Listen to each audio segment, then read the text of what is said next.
Hi everyone, welcome to India's first video note series YouTube channel. I hope everyone is doing fine. As we all know, इस series में हम cover करेंगे अपने best quality के B farm lectures एक बहुत ही organise manner में, जो कि हमने सब्जेक्ट वाइज अरेंज किया है। आप सारे सब्जेक्ट्स और टॉपिक चैनल की प्लेलिस्ट में जाके चेकआउट कर सकते हो और सारे वीडियो नोट्स के नोट्स का लिंक आपको वीडियो के डिस्क्रिप्शन बॉक्स में मिल जाएगा। So now let's begin our today's topic or our today's subject and unit 1, that is pharmacognosy। pharmacognosy की जो फर्स्ट यूनिट है उसमें हम पढ़ते हैं इंट्रोडक्शन ऑफ pharmacognosy। उसमें हम सबसे पहले तो कोग्नोसी को जानते हैं, ठीक है। अगर मैंने कहीं भी कोग्नोसी यूज़ किया है देन यू कैन अंडरस्टैंड कि ये तो समझदार वाली बात है, अंडरस्टूड सी बात है कि pharmacognosy की बात हो रही है। तो pharmacognosy में आपका जो ड्रग्स बनेंगे वो कहाँ से आएगा, उसका जो रॉ मटेरियल है कहाँ से आएगा, वो आपका कहाँ से आएगा, वो नेचुरल रीजन से आएगा, राइट। वो नेचुरली ऑब्टेन किया जाएगा, वहीं से उसकी फॉर्मुलेशन होगी। हमारी जो ड्रग्स हैं वो ड्राइव करेंगी किससे, नेचुरल प्रोडक्ट से या नेचुरल प्लांट से। आप ऐसे मान के चलो, नेचुरल प्लांट बोल दो या नेचुरली अकरिंग हमारी, वो सब हम कहाँ पढ़ते हैं, अपने फार्माकोग्नोसी में पढ़ेंगे। वन बाय वन डिस्कस करेंगे हर चीज़, किस तरीके से हम अपनी ड्रग्स को नेचुरली ऑब्टेन करके उसको यूज़ में ला सकते हैं, थेराप्यूटिकली उसको यूज़ किया जा सकता है, राइट। और कैसे उसको हम ट्रीटमेंट में भी यूज़ करते हैं, किसी भी ड्रग को ट्रीट करने के लिए। Okay, so now let's move to the notes part. अब चलते हैं अपने नोट्स पर। यहाँ तो एक छोटा सा इंट्रो हो गया, बट हाँ, वहाँ पे हम ब्रीफ में पढ़ेंगे ईच एंड एवरीथिंग को, राइट। सबसे पहले तो डेफिनेशन पता होनी चाहिए हमें फार्माकोग्नोसी की। हमारे फार्मास्यूटिकल साइंस की ही एक ये ब्रांच है जिसमें क्या पढ़ते हैं हम, study of drugs of natural origin.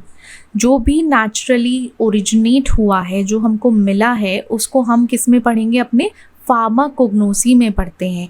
अब आपका जो भी चीज़ है उसकी बायोलॉजिकल प्रॉपर्टी पढ़ना हमारा धर्म कर्तव्य हो जाता है इसमें, कोग्नोसी में, राइट। बायोलॉजिकली उसकी बायोलॉजिकल प्रॉपर्टीज़ क्या हैं, केमिकल प्रॉपर्टीज़ क्या हैं, biochemical properties, physical chemical properties, physical properties, ये सारी प्रॉपर्टीज़ हमारा पढ़ना ज़रूरी होता है फार्माकोग्नोसी में। अब इसमें क्या करते हैं, इसमें कोग्नोसी में एक चीज़ और इंक्लूड होती है आपकी crude drugs, right. Crude drugs में क्या होता है, आपकी क्रूड ड्रग्स प्लांट से आ सकती है, किसी भी, पहली चीज़ याद रखना, क्रूड ड्रग्स आपकी प्लांट से भी मिल सकती है, एनिमल से भी आ सकती है, आपकी किसी माइक्रोब से मिल सकती है, कोई आपका मेराइन ऑर्गेनिज्म है उससे भी मिल सकती है।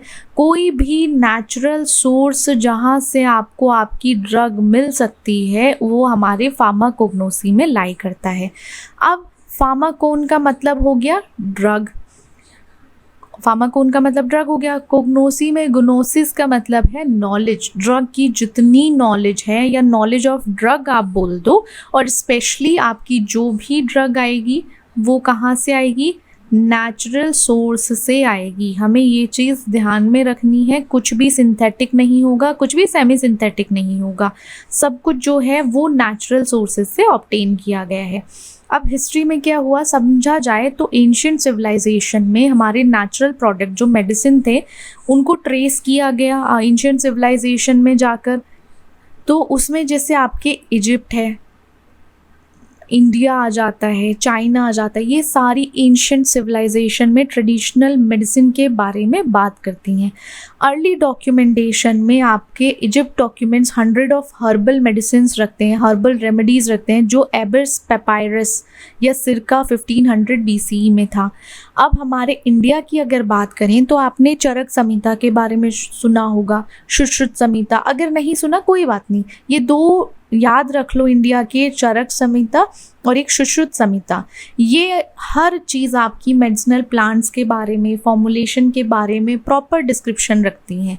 डायस्कोड्स हैं तो ये आपके ग्रीक फिजिशियंस के थे, उन्होंने डी मैट्रिया मेडिका लिखा था, उसमें सब कुछ मेडिसिनल प्लांट्स के बारे में डिस्क्राइब किया था, साथ ही साथ उनके यूजेस के बारे में भी डिस्क्रिप्शन दिया था। मिडिल एज में हर्बलिस्ट आ गए, एपोथेकेरिस्ट आ गए, जो यूरोप से उन्होंने जो मेडिसिनल प्लांट की नॉलेज प्रिजर्व की थी हर्बल्स मैन्युस्क्रिप्ट्स के थ्रू। मॉडर्न एरा में क्या हुआ था कि कुछ एडवांसेस हुए केमिस्ट्री में 18th और 19th सेंचुरी में, जिसमें क्या था, आइसोलेशन हुआ एक्टिव कॉन्स्टिट्यूएंट का। पहले क्या होता था, पहले आइसोलेशन नहीं होता था। अगर एज इट इज़ कोई कंपाउंड है और उसमें पता चल गया कि हाँ इसमें एंटी बैक्टीरियल प्रॉपर्टीज़ है, तो क्या करेंगे, वो उसको पूरा ही दे देंगे। 18-19 सेंचुरी में आके उनका हो गया कि अरे इतने से पार्ट से ही आइसोलेट करके हम यूज़ कर सकते हैं एज एन एंटीबायोटिक की तरह, तो ऐसे उनको सेपरेट किया। यहीं से आपकी मॉडर्न फार्माकोग्नोसी की शुरुआत देखने को मिली, राइट। अब फिर आपका फाइटोकेमिस्ट्री का डेवलपमेंट हुआ, जिसमें आपके मॉलिक्यूलर बायोलॉजी 20th सेंचुरी में एक्सपेंड होना शुरू किया। वहाँ पे बहुत सारी नई नई ड्रग्स डिस्कवर हुई, नेचुरल सोर्सेज से जो भी चीज़ें थी वो सब डिस्कवर हुआ। स्कोप में क्या होता है, जैसे जैसे मल्टीपल डिसिप्लिन्स थे वो इवॉल्व होना शुरू हुए, वहीं पे क्रिटिकल एरिया आपका बिल्ड होना शुरू किया फार्मास्यूटिकल साइंसेज का। अब स्कोप में आपका आइडेंटिफिकेशन, ऑथेंटिकेशन हुआ क्रूड ड्रग का, रिकॉग्नाइज करना शुरू किया कि मेडिसिनल प्लांट मटेरियल क्या है, उसमें से बायोएक्टिव कंपाउंड्स को अलग किया गया, आइसोलेट किया गया। फिर फाइटोकेमिस्ट्री आ जाती है, उसमें जो भी प्लांट्स हैं उनकी मेडिसिनल प्रॉपर्टीज़ हैं, तो उनकी जितनी भी केमिकल कंपोजिशन थी उनके बारे में पढ़ा गया। अब नेक्स्ट वो मूव किए कि फार्माकोलॉजिकली इसको इवैल्यूएट करना चाहिए, कि हमें देखना चाहिए कि इसकी बायोलॉजिकल एक्टिविटी के लिए कैसे हम इसको यूज़ कर सकते हैं। बायोटेक में टिश्यू कल्चर की बात करें तो फिर उसके बाद उनका हुआ कि जो भी मेडिसिनल कंपाउंड है हम बायोटेक को यूज़ करके उसको प्रिपेयर कर सकते हैं, बना सकते हैं। फिर क्यूसी में चला गया, उसको पोटेंसी अच्छी करनी थी, हर्बल मेडिसिन को बेटर करना था, सेफ बनाना था। फिर आपकी हर्बल ड्रग फॉर्मुलेशन हुई, जिसमें एक नेचुरल प्रोडक्ट था वो डेवलप होना शुरू हुआ, किस फॉर्म में, फार्मास्यूटिकल फॉर्म में। फिर धीरे धीरे ये तो आपके स्कोप हो गए फार्माकोग्नोसी के। डेवलपमेंट जो होना शुरू किया वो जैसे क्रोमैटोग्राफी है, स्पेक्ट्रोस्कोपी है। आज के टाइम पे कोई भी एनालिसिस करना है हमें नेचुरल कंपाउंड या किसी भी कंपाउंड का, तो हम इनको यूज़ करते हैं इन टेक्निक्स को। सेम वैसे ही एडवांसेस के टाइम पे डेवलपमेंट जब हुआ तो आज के टाइम पे हम इनको यूज़ कर रहे हैं, तो एडवांसमेंट हुआ, डेवलपमेंट हो गया हमारी कोग्नोसी का। फिर डिमांड बढ़ने लगी हर्बल मेडिसिन की, नेचुरल प्रोडक्ट की, जिससे फर्दर हमारा थोड़ा सा क्या हुआ, रिसर्च जो है वो बढ़नी शुरू हो गई। अब कोग्नोसी जो था वो आपका डिस्कवरिंग न्यू ड्रग्स के लिए एक स्पेसिफिक या स्पेशल रोल प्ले करता है, जैसे एंटीबायोटिक का, एंटी कैंसर, नेचुरल सोर्सेज से आज के टाइम पे यूज़ किया जाता है। अब बहुत सारे सोर्सेज हैं ड्रग के। अब सबसे पहले तो आपका जो मेडिसिनल प्लांट है या मेडिसिनल कंपाउंड है, sorry not plant but compound, उसका डेवलपमेंट और प्रोडक्शन कैसे होना है वही पता होना चाहिए। और उसके लिए हमें थोड़ा हिस्टोरिकली, जब हमने बात की थी, हमारा जैसे आयुर्वेदा आया है वो 5000 ईयर्स बैक का है, तो वो देखने को मिलता है। आपका चाइनीज़ मेडिसिन 2500 ईयर्स बैक है। तो नेचुरल सोर्सेज पर हम कहीं ना कहीं आज भी रिलाई करते हैं और पहले भी रिलाई करते थे। अब कुछ सोर्सेज में आपके प्लांट्स आ जाते हैं, एनिमल्स, मेराइन ऑर्गेनिज्म, सब चीज़ें ये आपकी इसमें आ जाएंगी सोर्सेज। ड्रग्स आपको कहीं से भी मिल सकती हैं। अब हम ऊपर डिस्कस करके आए थे ना, जो भी नेचुरल सोर्स है, फॉर एग्जाम्पल वो नेचुरल सोर्स आपके मेराइन माइक्रो ऑर्गेनिज्म भी हो सकते हैं या फिर कुछ एनिमल्स भी हो सकते हैं, क्योंकि वो नेचुरली हैं, तो ये आपका नेचुरल सोर्स हो सकता है ड्रग्स का। अब हर सोर्स आपको एक यूनिक एडवांटेज देता है, कुछ असेंशियल मॉडर्न मेडिसिन के लिए। और अगर नेचुरल सोर्सेज हैं उनके बहुत सारे आपको अदर सोर्सेज भी मिल जाएंगे नेचुरल ड्रग्स के। अब जैसे प्लांट है जो मोस्ट कॉमन सोर्स है, सबसे कॉमन जो रहता है वो हमारे में प्लांट रहता है ड्रग सोर्सेज के लिए। अब प्लांट एक प्रीडोमिनेंट सोर्स है नेचुरल ड्रग का। फॉर एग्जांपल आपकी जैसे लीव्स, बार्क्स, रूट्स, आप कोग्नोसी लैब्स में जाते होंगे तो वहाँ पे ये सब चीज़ रखी होगी लैब में। सेकेंडरी मेटाबोलाइट्स होते हैं कुछ हमारे प्लांट जो हैं, वो क्या बनाते हैं, अल्कलॉइड्स, ग्लाइकोसाइड्स। ये हम आगे भी पढ़ेंगे अपने फोर्थ यूनिट में आई गेस। तो वहाँ पे भी सेकेंडरी मेटाबोलाइट्स को डिस्कस किया गया है जिनकी कुछ ना कुछ थेरेप्यूटिक प्रॉपर्टीज़ हैं। एनिमल्स भी आपके एनिमल्स टिश्यूज़ को सीक्रीशंस को यूज़ करके उनको बनाया गया है, जैसे हॉर्मोन्स में इंसुलिन आ जाता है, वो कैटल्स या पिग्स के पैनक्रियास से लिया गया है। एंजाइम पेनक्रिएटिंग पेप्सिन है, वैक्सीन्स, एंटीसेरा, ये सब यूज़ किया गया है। मैरीन में जाएँ तो जो नोवल बायोएक्टिव कंपाउंड्स हैं, क्योंकि वहाँ पे यूनिक मैरीन डाइवर्सिटी है, उसको यूज़ करके हम यूज़ कर सकते हैं as a source of drugs. Sponges, coral cell ही आ जाएगा। टिश्यू कल्चर में अगर प्लांट टिश्यू कल्चर है तो इन विट्रो टेक्निक्स के थ्रू हम प्लांट सेल्स को ग्रो कर सकते हैं, और ग्रो करने के बाद उनसे हम अलग अलग जो भी हमें पर्टिकुलर सोर्स ड्रग्स चाहिए उस पर्टिकुलर सोर्स से, प्लांट टिश्यू कल्चर से, तो वो हम ऑब्टेन कर सकते हैं। बस हमें क्या करना है, हमारे प्लांट सेल को, टिश्यू को, ऑर्गन को क्या करना है, एक प्रॉपर न्यूट्रिएंट मीडिया में रखकर स्टेराइल कंडीशन में उसको सही से ग्रो करना है। अब इससे आपका सेकेंडरी मेटाबोलाइट्स भी बन जाते हैं कि आपको अलग से होल प्लांट को कल्टीवेट नहीं करना पड़ेगा फील्ड को। माइक्रो प्रोपोगेशन जो हो रही है या एंडेंजर्ड मेडिसिनल प्लांट्स हैं उनको भी बचाया जा सकता है। फिर आपकी ऑर्गेनाइज्ड ड्रग्स हैं। ऑर्गेनाइज्ड ड्रग्स जो होती हैं वो आपकी किस में रेफ़र करती है, high order structure of plant organism में। अब जैसे ये क्या करते हैं, यहाँ पे कॉम्प्लेक्स आर्किटेक्चर है सोर्स ऑफ मटेरियल का, जैसे लीव्स, रूट्स, स्टेम्स, बार्स, सब चीज़ें आ जाएंगी। तो इन ड्रग्स को हम कैसे करेंगे, फिजिकल प्रोसेसेस के थ्रू, जैसे ड्राइंग करके, ग्राइंड। यहाँ पर कि हम ये नहीं कर सकते कि उसका कोई भी फंडामेंटल स्ट्रक्चर हम चेंज करें, बस उसको as it is physical processes के थ्रू ऑब्टेन किया जा सकता है ड्रग्स को। अब जैसे आपके कुछ जो है स्पेसिफिक प्लांट पार्ट से मिलती हैं, ड्राइव करती हैं, जैसे लीव्स, रूट्स हैं, कुछ ना कहीं से तो मिलेगी, कोई सोर्स तो होगा ना। तो कोई स्पेसिफिक प्लांट पार्ट हो सकता है, आपका एनाटॉमिकल स्ट्रक्चर हो सकता है सोर्स का, या फिजिकल प्रोसेसिंग जो हो रही है वो है यूज़ के टाइम पे। अब मिक्सचर है फाइटोकेमिकल्स का, वो भी यूज़ कर सकते हैं। अब ऑर्गेनाइज्ड ड्रग में आपकी leaves, roots, bark, seed, flowers and fruits, ये सारी आपकी ऑर्गेनाइज्ड ड्रग्स आती हैं, राइट। अब एक्सट्रैक्शन आप कोई भी ऑर्गेनाइज्ड ड्रग है उसके स्पेसिफिक एक्सट्रैक्शन मेथड के थ्रू ही आप उसके मेडिसिनल कंपाउंड्स को निकाल सकते हो या ले सकते हो। अब जैसे डिकॉक्शन मेथड है, आप बॉइलिंग प्लांट पार्ट को, मतलब बॉयल करके प्लांट पार्ट को आप उसमें से वो पर्टिकुलर कॉन्स्टिट्यूएंट को निकाल सकते हो जो वाटर सॉल्युबल है। इन्फ्यूजन में आप उसको बहुत टाइम के लिए हॉट वाटर में, या फिर जैसे हम चाय को नहीं रखते उस तरीके से हम उसको भिगो के रख सकते हैं, इन्फ्यूज़ कर सकते हैं। ग्राइंडिंग में आपको पुल्वराइजिंग करना पड़ेगा जिससे कि सरफेस एरिया बढ़े तो एक्सट्रैक्शन के लिए ईजी हो जाए। अनऑर्गेनाइज्ड ड्रग आपकी नॉन स्ट्रक्चरल कंपोनेंट्स हैं प्लांट या ऑर्गेनिज्म के, आपके जैसे एक्सुडेट्स हैं, सिक्रीशंस हैं, जो आपके ऑर्गेनाइज स्ट्रक्चर ऑफ सोर्स को नहीं मेंटेन कर सकते या नहीं करते, वो सब्सटेंसेस आपके किस में आते हैं, अनऑर्गेनाइज्ड ड्रग में।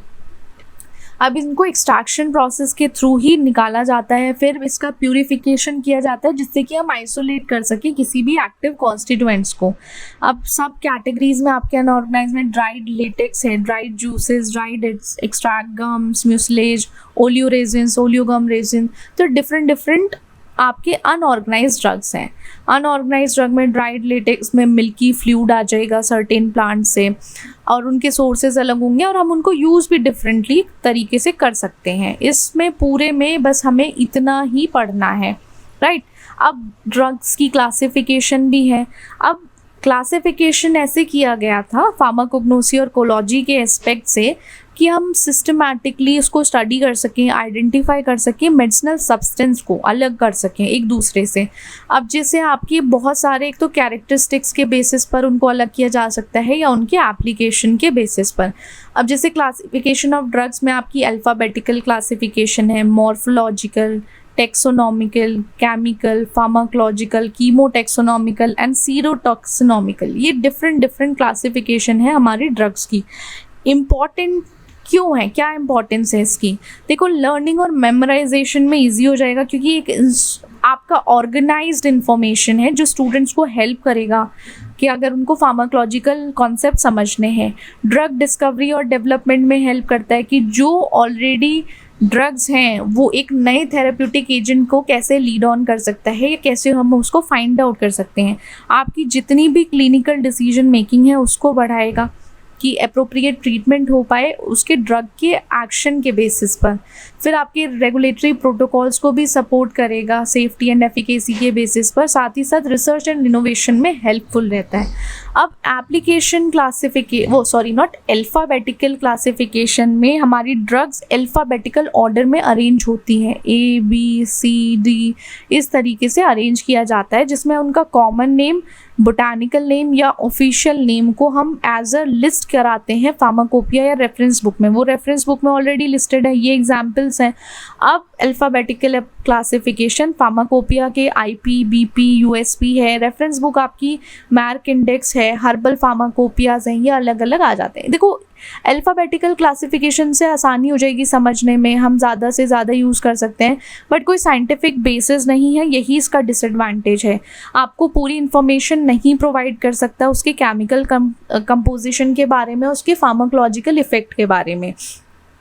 अगर मॉर्फोलॉजिकल क्लासिफिकेशन देखी जाए तो उसमें प्लांट पार्ट या उसके मॉर्फोलॉजिकल कैरेक्टरिस्टिक ड्रग्स के यूज़ किए गए हैं। जैसे कैटेगरीज में हमारे अगर कोई भी क्रूड ड्रग आइडेंटिफाई करनी है तो उसमें आपको कैटेगोरिकली अगर उसको अलग कर दो तो आपके पास आ जाएगा लीफ ड्रग्स, सेना, टी डिजिटलिस हो गया, बार्क ड्रग्स, बार्क जिसमें प्रेजेंट रहता है उसमें सिंचोना, सिनेमन है, रूट ड्रग्स में रॉ वॉल्फियार, लिकोराइज, फ्लावर ड्रग्स में आपके क्लोव, सेफ्रॉन, ये सब चीज़ें आ जाती हैं। एडवांटेज भी है, आइडेंटिफिकेशन ईजी है, बट केमिकल कॉन्स्टिट्यूएंट या थेरेप्यूटिक इफेक्ट जो ड्रग का है वो नहीं आप कंसिडर कर सकते हो। टेक्सोनॉमिकल में आपके बोटेनिकल एंड जोलॉजिकल टेक्सोनॉमी की जाती है, उसको फॉलो करेगा, जिसमें आपकी ड्रग्स बेसिस कैसे क्लासीफाई होंगे, फैमिली के, सबसे पहली किस फैमिली से बिलोंग करता है, किस जीनस का है, क्या स्पीशीज़ है, according to this it will be divided, it will be classified। ऐसे डिफरेंट फैमिली का, फैमिली सोलेनेसिया है, ट्रोपा बेलाडोना, फैमिली पैपावेरेसिया, वो अलग हो जाएगा। देखो अगर आपको एक रिलेटेड स्पीशीज़ की सेम मेडिसिनल वैल्यूज़ अगर आइडेंटिफाई करनी है, कुछ मेडिसिनल आइडेंटिफाई करनी है वैल्यूज़, तो हम इसको यूज़ कर सकते हैं टेक्सोनॉमिकल, वरना हमारे पास अलग हैं, केमिकल क्लासिफिकेशन अलग है, टेक्सोनॉमिकल अलग हैं, साथ ही साथ आपकी अल्फ़ाबेटिकल क्लासिफिकेशंस अलग हो जाएंगी। अब डिसएडवांटेज है, आपके पास पूरी प्रॉपर बोटानिकल नॉलेज होनी चाहिए अगर आपको किसी भी प्लांट की फैमिली को समझना है, क्योंकि अगर आपके पास ये फैमिली, जीनस, स्पीशीज़ नहीं है तो देन आप इसके लिए ये क्लासिफिकेशन बेकार है। अब केमिकल क्लासिफिकेशन में आपके जो भी एक्टिव केमिकल कॉन्स्टिट्यूएंट ड्रग में रहेगा उसके बेसिस पर उसको क्लासीफाई किया जाता है। अब फार्मास्यूटिकल रिसर्च के बेसिस पर अगर देखा जाए, हमें किसी प्लांट में एल्कलॉइड चाहिए, वो केमिकल कॉन्स्टिट्यूएंट है, तो हम उन पर्टिकुलर जो भी एल्कलॉइड रिच कंपाउंड्स या हमारे प्लांट्स हैं उनको हम अलग से आइडेंटिफाई कर सकते हैं। ग्लाइकोसाइड्स हैं, डिजॉक्सिन, सेनोसाइड्स है आपका, टेनिन्स में कटेचू, टी, ये सब आपके केमिकल क्लासिफिकेशन में आ जाएगा। ड्रग फॉर्मुलेशन बनाने में और उसको स्टैंडर्डाइजेशन कराने में बहुत ज़्यादा हेल्पफुल होता है, बट फिर भी केमिकल क्लासिफिकेशन में आपको ड्रग को क्लासीफाई करने के लिए आपके पास केमिकल नॉलेज होनी चाहिए जो उसके बारे में, ड्रग्स के, कि एल्कलॉइड्स हैं प्रेजेंट या नहीं, उसमें ग्लाइकोसाइड प्रेजेंट है या नहीं। फार्माकोलॉजिकल क्लासिफिकेशन में उसके थेरेप्यूटिक इफेक्ट और मोड ऑफ एक्शन के बेसिस पर उनको अलग कर दिया जाता है। जैसे एनाल्जेसिक प्रॉपर्टी रखते हैं तो उसमें मॉर्फिन, कोडीन आ जाएगा, एंटीबायोटिक है एस्प्रिन, सिंचोना आ जाएगा, कार्डियोटॉनिक्स में आपके डिजिटालिस आ जाएगा। ये अलग अलग कैटेगरी के लिए उनके अलग अलग एग्जाम्पल हैं। तो ये मोस्टली इम्पॉर्टेंट रहता है फार्माकोलॉजिकल क्लासिफिकेशन डॉक्टर्स के लिए, फार्मासिस्ट के लिए, और जितने भी हेल्थ केयर प्रोफेशनल्स हैं उनके लिए फार्माकोलॉजिकल क्लासिफिकेशन इजी है। देन आपका कीमोटॉक्सोनॉमिकल है, जिसमें रिलेशनशिप रहता है आपकी प्लांट की टेक्सोनॉमी में और केमिकल कॉन्स्टिट्यूएंट में, मतलब दोनों को एक साथ मिला दिया गया है जिससे कि क्लासिफिकेशन इजी हो जाए। सबसे पहले तो हमें ये समझना पड़ेगा कि कैसे, how plant species same family में similar types of chemical compounds रखते हैं। जैसे पैपावेरेसिया है वो एल्कलॉइड रखता है, जैसे पैपावेरा सोमनीफेरम है वो मॉर्फिन है, एनाल्जेसिक की तरह यूज़ किया जाएगा। अलग अलग फैमिली के अलग अलग एक पर्टिकुलर केमिकल कॉन्स्टिट्यूएंट्स प्रेजेंट होते हैं। इससे क्या होगा, न्यू मेडिसिनल प्लांट को आइडेंटिफाई करने में आसानी पड़ेगी जो भी एक सिमिलर रिलेटेड स्पीशीज़ में है। बट इसमें आपकी बॉटनी और केमिस्ट्री में एक्सपर्टीज़ होनी चाहिए अगर कीमोटेक्सोनॉमी के लिए आप उसको स्टडी कर रहे हो। बट जनरली इसको फार्मास्यूटिकल पर्पस में नहीं यूज़ किया जाता। देन आपका सीरो टेक्सोनॉमिकल है, इसमें जितने सीरोलॉजिकल एंटीजन एंटीबॉडी हैं वो उसका रिएक्शन को यूज़ करके हम ड्रग को डिफरेंट सोर्सेस में क्लासीफाई करते हैं। ये सबसे ज़्यादा हमारा सीरो टेक्सोनॉमिकल क्लासिकल अप्रोच है या मॉडर्न अप्रोच बोल दो, जिसमें हम क्या करते हैं, बायोटेक्नोलॉजी को, जेनेटिक रिसर्च और प्लांट ऑथेंटिकेशन को एक साथ लाकर यूज़ करते हैं। अब इसमें सीरोलॉजिकल टेक्निक में आपके जो एंटीजन एंटीबॉडी रिएक्शन हुआ वो सिमिलैरिटीज़ डिटेक्ट करता है प्लांट स्पीशीज़ के बीच में। उसके बेसिस पर आप इजीली प्लांट को आइडेंटिफाई कर सकते हो, डिटेक्ट कर सकते हो ऑथेंटिकेशन के बेसिस पर। फिर उसको यूज़फुल बना सकते हैं हम बायोटेक में। कभी भी अगर रिकॉम्बिनेंट ड्रग्स हमें प्रोड्यूस करनी है, बनानी है या वैक्सीन बनानी है, उस टाइम पर सीरो टेक्सोनॉमिकल क्लासिफिकेशन या ये हम पर्टिकुलरली यूज़ करते हैं। प्लांट प्रोटीन और एंजाइम को इसको यूज़ करके हम जो भी मेडिसिनल प्लांट्स के बीच में एक रिलेशनशिप है वो पता कर सकते हैं। साथ ही साथ अगर कभी भी हमें प्लांट बेस्ड वैक्सीन्स बनानी है तो हम सीरो टेक्सोनॉमिकल क्लासिफिकेशन यूज़ करते हैं। साइंटिफिक प्लांट क्लासिफिकेशन में हेल्प करता है अगर आपका इम्यूनोलॉजिकल प्रॉपर्टीज़ रखता है। बहुत सारे डिसएडवांटेज ये हैं कि इसमें एडवांस लेबोरेटरी टेक्निक्स चाहिए और साथ ही साथ ये जनरल फार्माकोग्नोसी में नहीं यूज़ करते।